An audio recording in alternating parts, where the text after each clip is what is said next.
하나님 말씀 에베소서 4장 11절에서 13절까지 보겠습니다.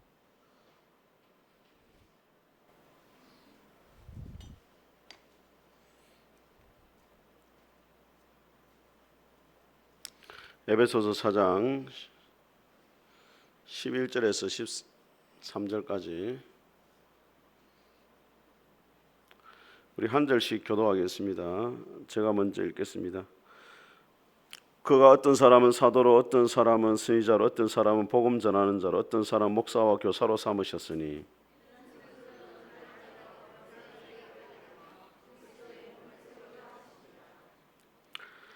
같이 읽겠습니다. 우리가 다 하나님의 아들을 믿는 것과 아는 일에 하나 되어 온전한 사람을 이루어 그리스도의 장성한 분량이 충만한 데까지 이르리니.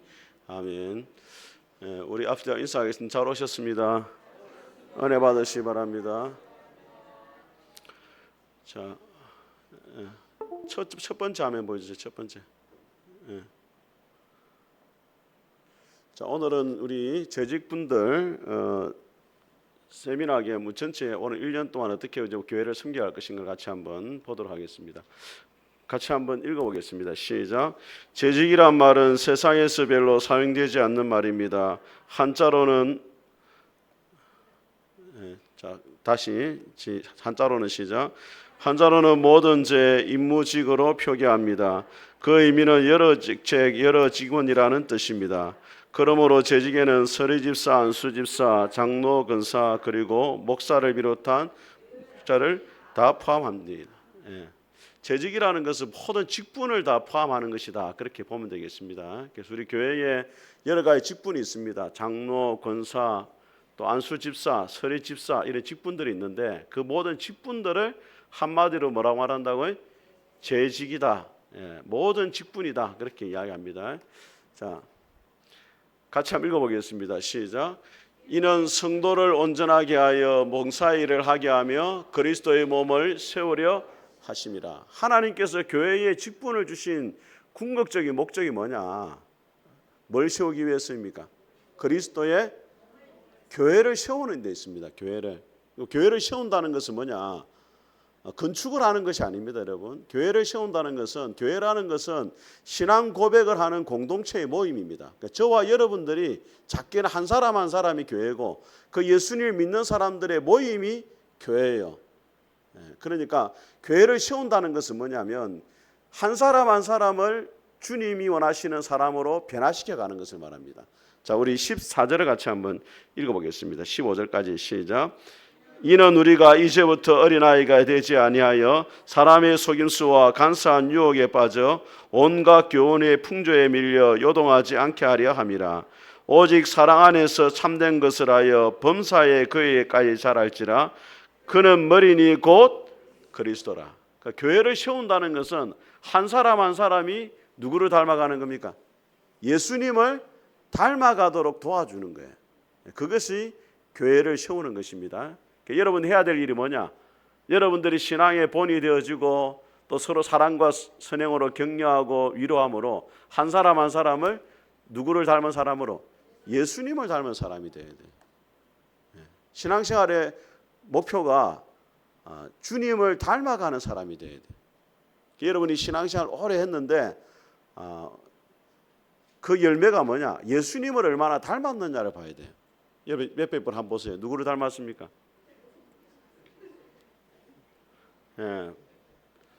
시간이 가면 갈수록 예수님을 닮았다는 이야기를 좀 들어야 돼요.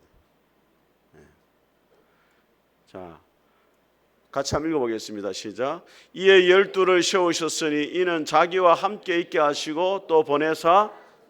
예수님이 제자를 세우신 목적이 나오는데 첫 번째 목적이 뭐라고 되겠습니까?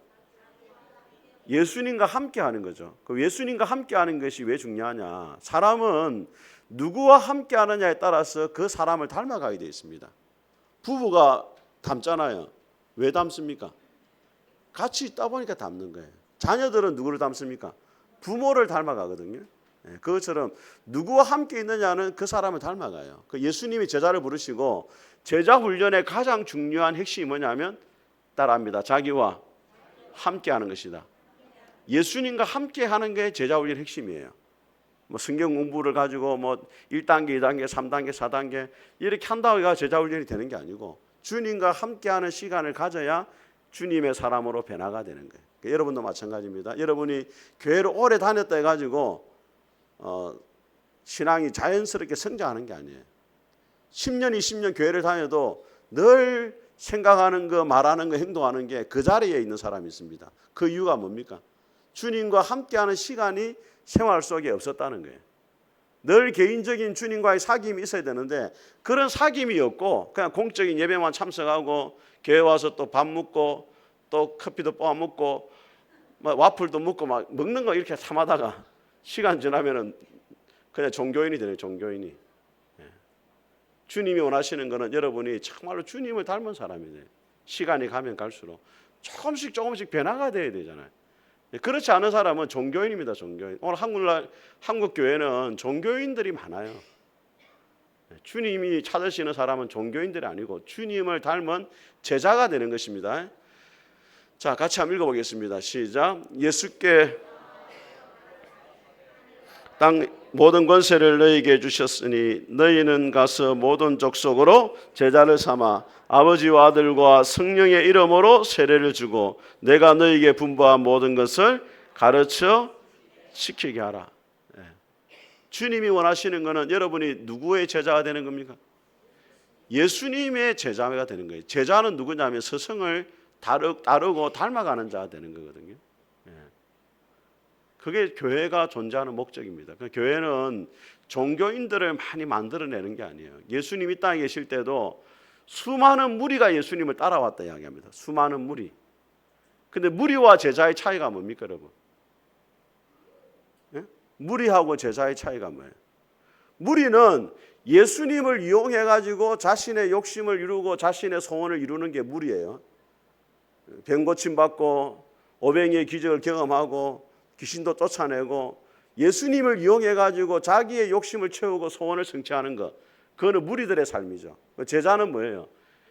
예수님의 소원과 뜻을 이루어 드리고 주님의 십자가를 자기가 지고 주님을 따라가는 사람, 주님의 사명을 다하는 사람, 이게 누굽니까?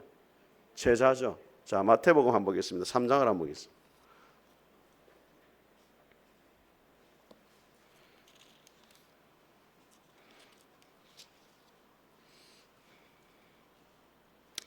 마태복음 3장 4장입니다. 4장을 한번 보겠습니다. 자, 18절부터 19절까지 같이 읽겠습니다. 시작. 갈릴리 해변에 다니시다가 두 형제고 베드로라 하는 시몬과 그의 형제 안드레가 바다에 그물을 던지는 것을 보니 그들은 어부라. 말씀하시되 나를 따라오라. 내가 너희를 사람을 낚는 어부가 되게 하리라 하시니. 자, 제자들을 부르시고 자, 사람을 낚는 어부가 되게 하겠다니까 20절을 같이 읽어보겠습니다. 시작. 그들이 곧 그물을 버려두고 예수를 따르니라. 21절도 같이 있습니다. 거기서 더 가시다가 다른 두 형제고 세베대의 아들 야고보와 그의 형제 요한이 그의 아버지 세베대와 함께 배서 그물 깁는 것을 보시고 부르시니. 자, 요한과 야고보 형제를 부르는데 자, 그들이 어떻게 반응하는지 22절 같이 있습니다.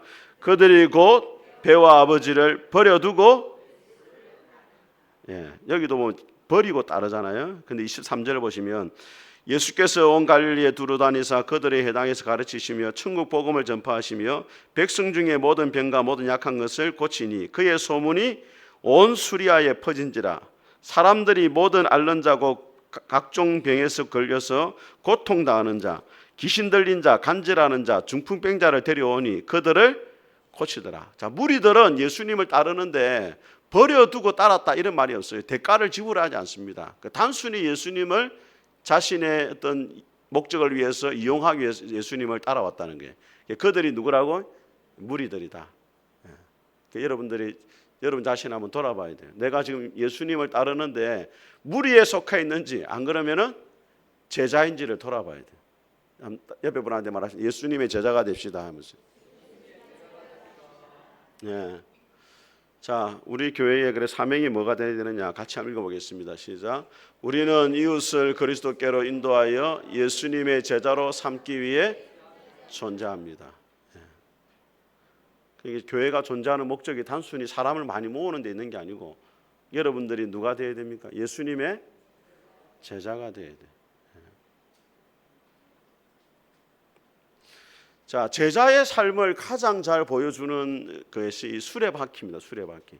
그래서 오늘 2024년에 이 수레바퀴를 여러분들이 잘 기억을 해야 됩니다. 자, 수레바퀴의 제일 중심에 누가 있습니까? 그리스도가 있죠.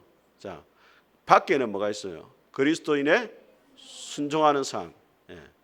아래 위로는 뭐가 있습니까? 말씀과 기도. 옆으로는 증거와 교제. 자, 보세요. 자, 따라합니다. 중심 되신 그리스도. 같이 읽어보겠습니다. 시작. 그리스도께서 내 삶의 중심이라는 말은 그리스도를 내 삶의 주인으로 내 인생의 주권자로 인정하고 받아들이는 것을 의미합니다. 이 수레바퀴, 바퀴가 움직이기 위해서 가장 중요한 게 뭐냐면 중심축입니다. 중심축이 강해야만이 살도 옆으로 뻗쳐나가는 살도 힘을 발휘할 수 있고 그 테두리도 제대로 돌아갈 수가 있어요. 그리스도인의 삶의 중심에 누가 계셔야 되느냐? 그리스도가 계셔야 돼요. 근데 자, 예수님을 믿는다고 해서 다 예수님을 믿는 게 아닙니다. 자, 다음 그림을 한번 보세요. 세 종류의 사람 있잖아요. 이 CCC에 보면 사형리에 나오는 그림인데 모든 이 세상의 사람은 딱 세 종류예요. 첫 번째는 어떤 사람입니까? 자연인이죠. 자연인은 어떤 사람이에요? 육에 속한 사람인데 예수님이 지금 십자가가 어디에 있습니까? 자기 인생의 밖에 있잖아요. 그러니까 이런 사람은 뭐라고요? 자연이란 말이에요. 예수님하고 전혀 상관없이 살아가는 사람을 말해요. 그 세상 사람들이죠. 자, 그 다음에 두 번째 사람 누구예요? 성령의 사람. 자, 이 사람은 자신의 왕자 위에 누가 지금 계십니까? 예수님이 계시잖아요. 그 자기는 밑에 내려와 있잖아요. 그 예수님을 모시되 자신의 삶 속으로 모시되 어디에? 자기의 인생의 중심에 주인으로 모셨단 말이에요. 옆에 사람 세상적인 그리스도인 십자가 지금 어디에 내려와 있습니까? 의자 밑에 내려와 있잖아요. 의자에는 누가 있어요? 내가 있잖아요. 그게 누구예요? 세상적인 그리스도인이고 육적인 그리스도인을 말한다. 여러분은 지금 어디에 있습니까? 몇 번째 사람이에요, 여러분? 예? 인상이 별로 안 좋네. 오늘날 교회 안에 왜 교회가 다니면서 사람이 변화가 안 되나? 오늘도 우리 뭐 아침에 그 미라주에 한 분이 오셨더라고요. 뭐 우리 카페에도 몇 번 오시고 이래가지고 뭐 저를 봤다는 저는 잘 기억이 안 나요. 여자를 잘 기억 못 합니다, 저는. 근데 저를 봤다 이러더라고. 제가 뭐 선물도 하나 줬다 이래요. 근데 그분도 7년 전에 교회를 다녔는데 방학을 했대. 7년 동안. 그 왜 방학했는지 내가 대충 알죠. 교회 다니다 방학하는 사람은 뭐 대부분이 하나입니다. 하나. 상처받아서 그래요. 상처받았죠. 이러니까 어떻게 하시냐고 그래. 왜 교회 안에 와서 상처받고 힘들어지느냐. 성령의 사람들이 교회에 모이면 괜찮은데 육적인 사람들이 있거든요. 자기 생각대로 행동하고 자기 생각대로 또 뭐 교회 생활하고 그러다 보니까 서로 막 자충우돌하다 보니까 교회 상처를 받는 거예요. 근데 제가 말했습니다. 교회는 원래 병원이기 때문에 상처를 받을 수밖에 없다. 병원은 환자들이 가잖아요. 환자들이 왜 갑니까? 병원에 고치려고 가잖아요. 교회도 마찬가지예요. 완벽한 사람이 모이는 게 아니에요. 죄인들이 예수님 만나가지고 변화되기 위해서 모이는 곳인데, 근데 변화가 돼야죠. 근데 교회로 와가지고 오랫동안 육적인 그리스도인으로 살아가면은 안 되는 거예요. 변화가 돼야 돼요. 자, 한번 따라해 봅니다. 내게 사는 것은 그리스도니 죽는 것도 유익함이라. 사도 바울의 고백입니다. 내가 살아가는 이유, 중심 되신 그리스도란 말은 내가 살아가는 이유와 목적과 동기가 오직 뭐가 돼야 된다? 예수님이 돼야 된단 말이에요. 당신 왜 그렇게 살아갑니까? 예수님 때문에 내가 살아갑니다. 당신 지금 왜 교회를 섬기고 있습니까? 예수님 때문에 내가 교회를 섬기고 있습니다. 당신 오늘 왜 설거지를 했습니까? 예수님 때문에 내가 설거지를 했습니다. 모든 삶의 동기와 목적이 뭐가 돼야 돼요? 예수님이 돼야 돼요. 옆에 사람 한번 찔러보세요. 옆에 사람 찔러가 예수라가 나와야 돼. 옆에. 옛날에 제가 한 번씩 이야기했지만 제가 대학 다닐 때 대학 1학년 때 저 여차마을에 전도를 다녔잖아요. 우리 선배하고 저하고 전도 다니면서 항상 했던 게 있어요. 만나면 옆구리 딱 찌르었어요. 찌르면 나와야 돼. 예수 나와야 돼. 찌르면 예수님으로 충만해야 된다 그래가지고 쫙 찌르면 예수, 두 번 찌르면 여차 이렇게 딱 그렇게 했습니다. 그런데 그분이 군대 갔다 오고 찌르니까 아야 이라더라고. 예수로 충만해야 되는데. 예. 자, 테두리입니다. 테두리. 자, 같이 한번 읽어보겠습니다. 테두리 같이 읽습니다. 시작. 내 삶의 주권자임을 인정하는 그리스도인은 마땅히 그리스도께 순종하는 삶을, 중심 대신 그리스도를 모시고 살아가는 삶은 밖으로 뭐가 나타나야 되느냐? 순종이 있어야 돼요. 순종이. 예수님을 마음의 중심에 모시다고 하는데 자기 속에는 옳은 대로 살고 있다. 사다시대 사람들처럼. 그거는 중심에 예수님이 없는 거예요. 중심에 내 자신이 딱 들어있는 거예요. 내가 들어있으니까 말씀대로 안 살아. 자기 행편과 자기 감정과 자기 기분과 환경을 따라가지고 행동을 하는 거예요. 그거는 마음에 예수님이 안 계신 거죠. 오늘날 성도들이 예수님이 중심에 있다고 하지만 실제로는 자기 자존심, 자기 고집, 아집, 그거에 매여가지고 살아가요. 그게 뭐가 없느냐? 순종하는 삶이 없어요. 주님의 말씀에 순종을 안 한단 말이에요. 자기 이익과 유익과 행편을 따라 산단 말이에요. 진짜 예수님 중심에 모셨다. 겉으로 뭐가 드러나야 된다?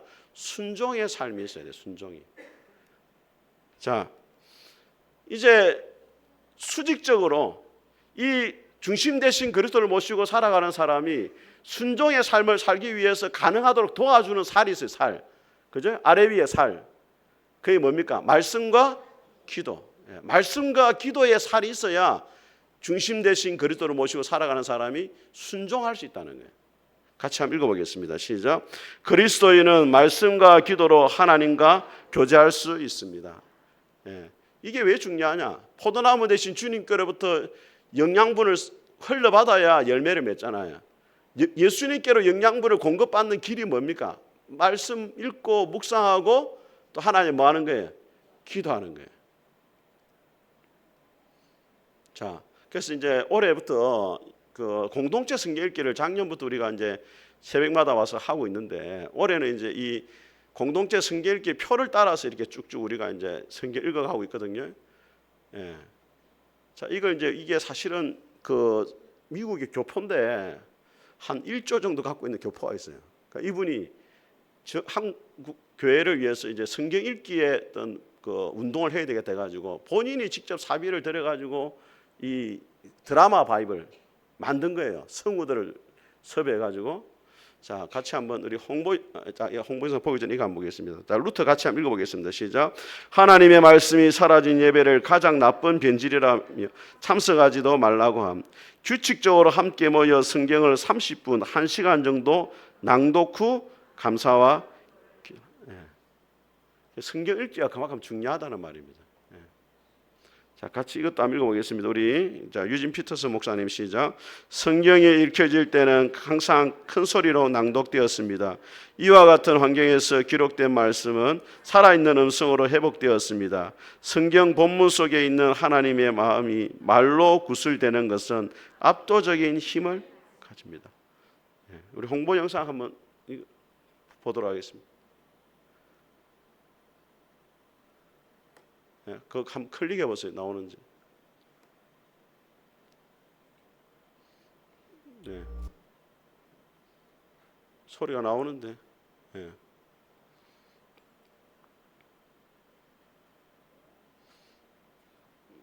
네, 그걸 켜보세요. 네.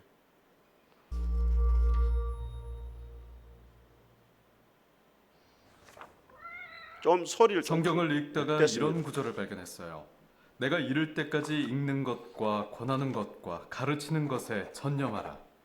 예, 사도 바울이 디모데에게 쓰는 편지인데요. 교회 공동체를 어떻게 말씀으로 이끌어야 하는지 말하고 있죠.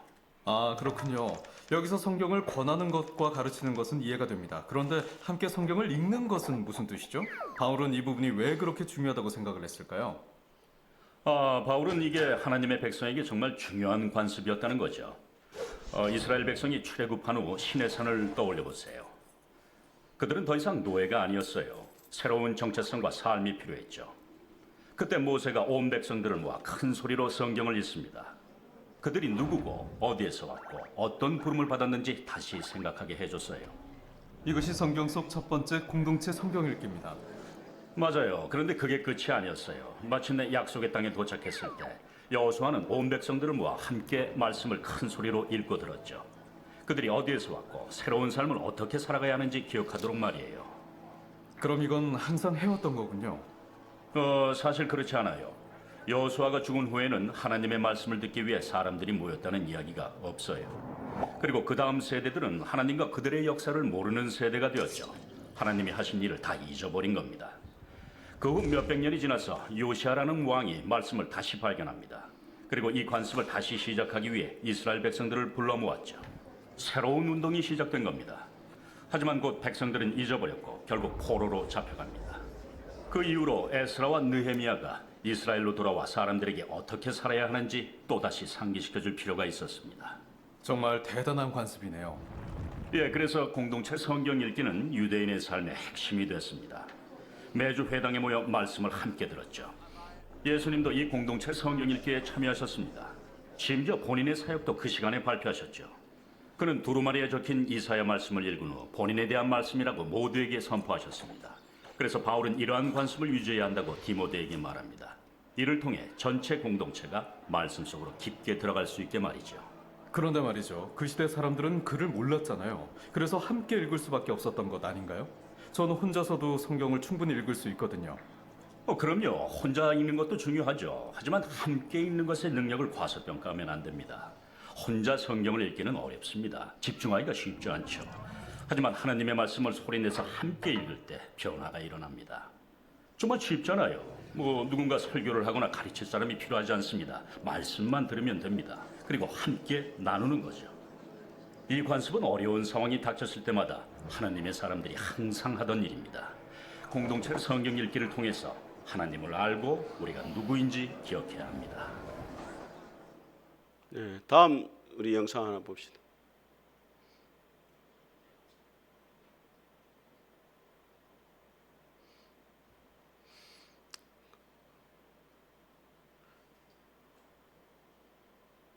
그래서 참고적으로 유튜브에 그 공동체 성경 읽기 회차에 따라서 쭉 나와 있습니다. 네. 코로나 기간 동안 교회 못 왔잖아요.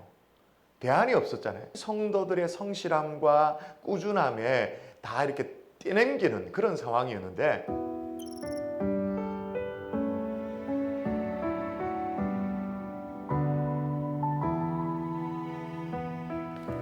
혼자 읽었을 때랑 비교를 할 수 있을 것 같은데 가장 큰 차이점은 지속하는 면에서 제가 가장 큰 차이를 느꼈고 그것이 잘 되지 않거나 힘들 때마다 저를 붙잡아주고 또 함께 할 수 있는 동력자가 옆에 있다는 것이 저에게 가장 큰 은혜였던 것 같습니다. 오늘 우리에게 주신 하나님의 말씀은 에스라 1장부터 6장까지입니다. 에스라 제1장. 바사왕 고레스 원년에 여호와께서 예레미야의 입을 통하여 하신 말씀을 이루게 하시려고 바사왕 고레스의 마음을 감동시키시매 그가 온 나라에 공포도 하고 조서도 내려 이르되 솔직히 교회에서 하는 것은 성경 읽기표 나눠주는 거 체크하면서 이렇게 지어가는 거 있잖아요. 그거 말고는 아무것도 없었잖아요. 순전히 성도들의 성실함과 꾸준함에 다 이렇게 뛰넘기는 그런 상황이었는데 교회가 제도적으로 새벽에 공동체 성경 읽기로 이제 1년 365일 그냥 새벽 예배 나오시기만 하면 성경 일독할 수 있습니다. 그래서 성경을 직접 읽었습니다. 이렇게 일독했습니다. 이런 간증들이 생겨나니까 너무 좋고요. 공동체 성경 읽기가 꽉 이렇게 스케줄을 딱 묶어주니까 스스로 포기하지 않고 또 진도가 나오고 또 진도가 나와서 내가 요 길을 끝냈어. 이 너무 좋은 거죠. 그래서 균형 있게 성경 전반을 한번 영적인 양식으로 삼을 수 있게 되는 그런 유익이 있다.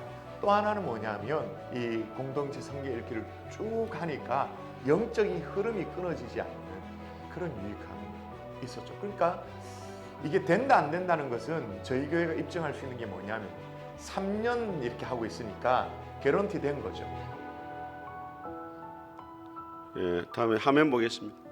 자, 코로나 기 예, 코로나 끝났습니다 이제. 자, 사실 그 이 성경 읽기가 상 중요해요. 그 성도들이 사실 한국 교회의 한 87%는 성경을 평생 일독을 안 합니다. 예, 그럼 우리 여기 교회인들 중에도 성경을 한 번이라도 읽어본 사람은 한 10명 정도밖에 안 돼요, 실제로. 예, 그러니까 우리가 하나님을 믿는다는 것은 뭐냐면 하나님 말씀대로 살려고 믿는 거잖아요. 근데 하나님이 뭘 말했는지에 관심이 없다는 거예요. 그러면 그 믿음은 참된 믿음이 아니고 맹목적인 믿음이고 미신적인 왜곡된 믿음을 가지고 신앙생활하는 한국 교인들이 너무 많다는 거예요. 그래서 사실 저는 이제 교회를 개척하고 나서부터 한 15년 정도를 성경 읽기를 계속했거든요, 새벽마다. 설교는 수요일하고 주일만 해도 충분하다고 생각해요. 근데 성도들이 한 번이라도 성경 전체를 볼 수 있는 게 중요하거든요. 왜냐하면은 여러분 스가랴서나 뭐 스바냐 이런 설교 잘 못 들어보잖아요. 들어봤습니까, 여러분? 스바냐가 무슨 이야기인지, 요엘이 무슨 이야기인지 몰라요. 한 번도 설교를 안 하기 때문에. 근데 성경을 읽어가면서 제가 또 설명을 해주잖아요. 아, 요엘서가 이런 내용이구나 이해가 되는 거죠. 그래서 우리 기관장님들 한번 손 들어보세요. 기관장님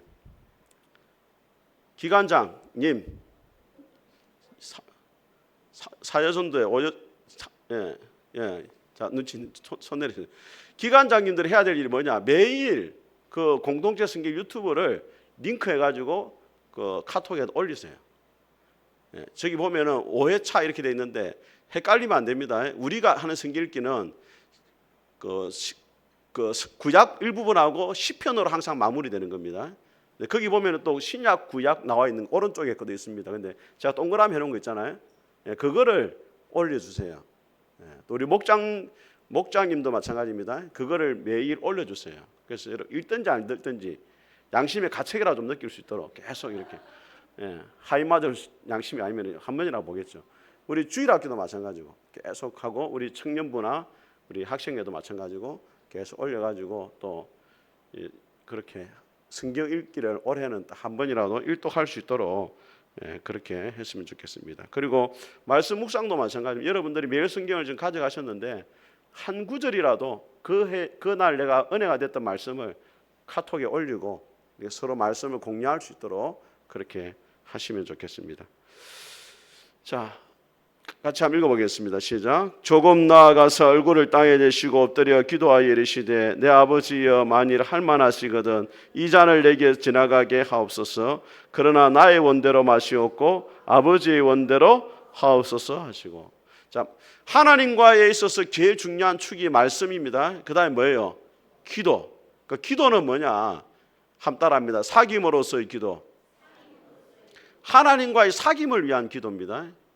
물론 우리가 우리의 소원을 아뢰는 것도 필요하죠. 근데 기도의 본질은 뭐냐? 하나님과의 사귐입니다. 사귐. 그리고 하나님의 뜻을 내가 이 땅에 이루도록 만드는 것. 그게 뭐라고요? 기도라는 거예요. 예수님이 십자가를 지시기 전에도 간절히 기도했던 것처럼 주님의 십자가를 지고 걸어가는 삶을 살기 위해서는 뭐가 뒷받침되어야 되느냐? 말씀과 함께 어떤 생활? 기도의 생활이 있어야 돼요. 할 수 있으면 여러분 새벽 기도로 오세요. 목사님 나는 뭐 새벽에 올빼미 체질이 내가 새벽에 참 못 일합니다. 그러면 어쩔 수 없어요. 그렇지만은 하루의 첫 시간을 하나님 앞에 드린다는 게 이게 참 귀한 거예요. 물론 체질적으로 또 그렇게 못하는 분도 있죠. 그런 분들을 제가 뭐 비난하고 싶은 건 아니고 그래도 하나님 앞에 첫 시간을 드리는 게 사실 하루를 살다 보면 쫓기거든요, 사람이. 그러다 보면 이 성경 읽고 기도하는 시간을 확보하기가 쉽지 않아요. 근데 새벽 시간은 남들에게 방해받지 않는 시간이잖아요. 목회자인 저도 마찬가지예요. 저도 아침에 새벽기도 마치고 하루를 시작하잖아요. 오늘 뭘 해야 되겠다 하는데도 계속 막 이 스케줄이 계속 예기치 않는 사건들이 막 일어나다 보니까 내가 원했던 대로 하루를 못할 때가 많단 말이에요. 제가 얼마나 지금 바쁩니까? 제가 푸른숲교 담임 목사죠, 카페 사장이죠, 탁구장 관장하죠. 얼마나 찾아온 사람이 많죠. 그러니까 하나님 앞에 방해받지 않는 시간을 하나님 앞에 드리는 게 중요하다. 자, 그럼 사람과의 관계에 있어서 우리의 뭐가 필요하냐면 증거와 교제입니다. 같이 한번 읽어보겠습니다. 시작. 봉사의 삶이고 증거는 교회 밖의 이웃들에게 복음을 전파하고 구제하고 섬기는 수평적으로는 성도들과의 사귐, 그 다음에 세상 사람들과의 사귐은 뭐냐면 증거고 성도들과의 사귐은 뭐예요? 교제, 성도들을 사랑하고 섬기는 거.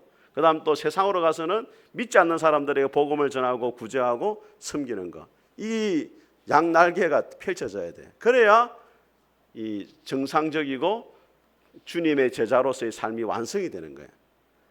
말씀과 기도만 열심히 하는데 막 밖에 나가서 불신자들하고 싸우고 욕들을 묵으라면 되겠어요?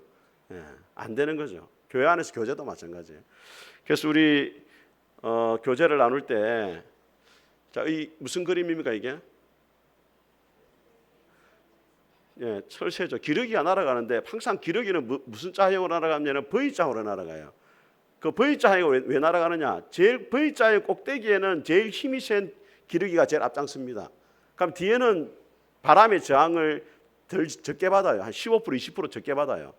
그래가지고 이제 앞에 힘 있는 기러기가 쫙 날아가면은 이제 뒤에 기러기가 이제 응원하면서 가 끼룩끼룩끼룩끼룩 이러는데 그게 잘 가라 잘 가라 잘 가라 응원을 한단 말이에요.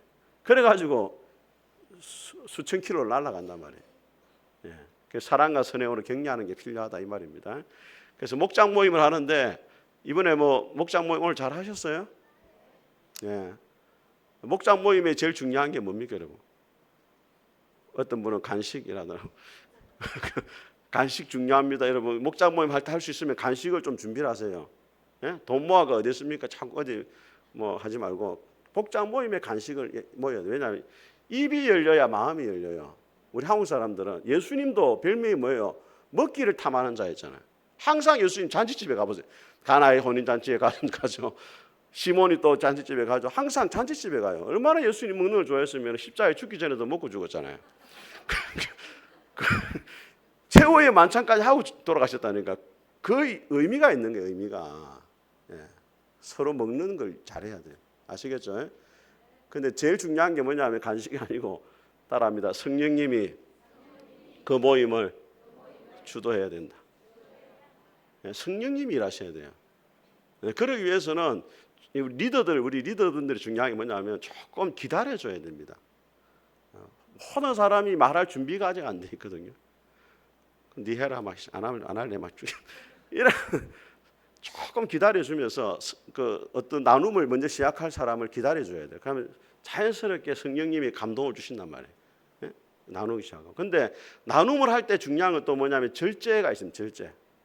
한 사람이 뭐 5분 10분 혼자 막 20분 다 해버리네. 그런 사람은 화 있을진저 모임에 초대되지 못할지. 그러면은 지혜가 없는 거예요. 한 사람이 5분 이상 넘기면 안 돼요. 3분 정도에서 왔다 갔다 이 정도 아쉬울 때 끝을 내야 돼요. 아시겠죠? 저도 설교를 2시간 할 수 있어요. 그렇지만 빨리 끝내잖아요. 절제. 그래야 다 풍성한 이제 나눔이 이루어지는 거예요. 자, 그 기간별 모임도 마찬가지입니다. 항상 성도 간의 교제를 먼저 생각해야 돼요. 그 세상적인 이야기보다는 항상 말씀 묵상했던 이야기, 또 오늘 설교 시간에 들었던 은혜, 또 한 주간 말씀 묵상하면서 깨달았던 점, 이런 것들이 교회 안에서 나누어질 수 있도록 하시고, 우리 특별히 새가족들 다음 주 되면 이제 우리 그 기간별 모임을 하잖아요. 그럼 반드시 뭘 정해야 되느냐? 기간별로는 새가족 담당자를 반드시 정해야 돼요. 새가족 담당자 아시겠죠? 새가족 담당자는 어떤 사람이 해야 되겠어요? 1번 무뚝뚝한 사람, 2번 친절하고 상냥한 사람. 누가 해야 되겠습니까?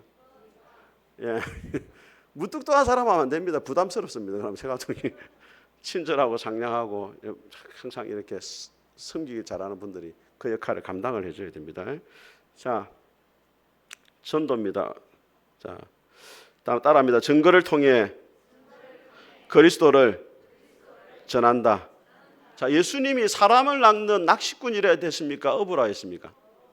왜 그렇게 했어요? 낚시는 혼자 하지만 어부들은 그물로 같이 낚아 올리거든요. 그래서 하나님이 원하시는 전도 방법이 뭐냐면 같이 연합해 가지고 사람을 인도하는 거예요. 그 가운데 하나는 관계 전도입니다. 관계. 성도들이 좋은 관계를 맺어 가지고 또 협력을 해야 돼요. 한 사람이 예수님 친구 데리고 왔습니다. 아는 사람 데리고 어떻게 됐어요? 같은 목장이나 같은 기관 식구들 어떻게 도와줘야 되죠. 가서 뭐라 이야기해야 돼요? 새로 오신 분 왔다. 그럼 뭐라 이야기해야 돼요? 아이고 어디서 왔습니까? 이러면서 물어주고 또 칭찬을 해줘요. 칭찬. 근데 그분이 나이가 이제 한 50대 중반으로 보여요. 그러면 어떻게 해야 되겠어요? 아이고 나이가 왜 이렇게 많이 들어 보입니까? 이러면 안 되고 어떻게 해야 돼? 너무 젊어 보이신다고. 너무 이런데 옷도 잘 입으시고 머리도 참 잘하셨네. 이런 식으로 칭찬해 줘야 돼요. 아시겠죠? 따라합니다. 미인, 대칭. 따라합니다. 미소를 짓고 인사하고 그다음에 대화하고 칭찬하라. 이 네 가지를 잘 기억해야 됩니다. 자, 다음에 우리 구체적으로 전도는 같이 한번 살펴보겠습니다. 자, 같이 한번 읽어보겠습니다. 이거 안 떠노 이게. 없네. 따라합니다. 한 번뿐인 인생 속히 지나가리라. 오직 그리스도를 위한 일만 영원하리라. 아멘. 그래서 올 한 해는 여러분들이 수레바퀴의 삶을 잘 기억하고 예수님의 제자로 거듭날 수 있기를 주님의 이름으로 축복합니다. 우리 같이 한번 208장 찬송하겠습니다.